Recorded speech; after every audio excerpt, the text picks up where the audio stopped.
कोतवाली नगर में भगवान श्री कृष्ण जन्मोत्सव पर भक्ति का रंग। कानपुर से आए कलाकारों ने भक्तों के साथ किया नृत्य। खबर विस्तार से। कोतवाली नगर परिसर में शनिवार देर रात भगवान श्री कृष्ण का जन्मोत्सव बड़े ही धूमधाम और श्रद्धा भाव के साथ मनाया गया।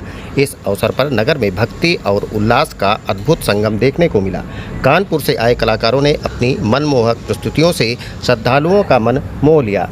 शिव, पार्वती, राधे कृष्ण, बजरंगबली की भव्य झांकियां सजाई गई, जिनके दर्शन करने के लिए देर रात तक श्रद्धालुओं की भीड़ लगी रही।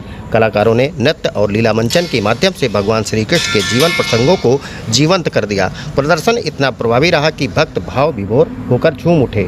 कार्यक्रम में नगर के गणमान्य लोगों के साथ भारी संख्या में भक्तों की उपस्थिति रही। महिलाओं ने पारंपरिक वेशभूषा में भगवान का स्वागत किया और प्रसाद वितरण कर उत्सव की शोभा को और बढ़ाया। पूरा माहौल भक्ति और उल्लास से सराबोर रहा और भक्त देर रात तक श्री कृष्ण के भजनों पर झूमते नजर आए।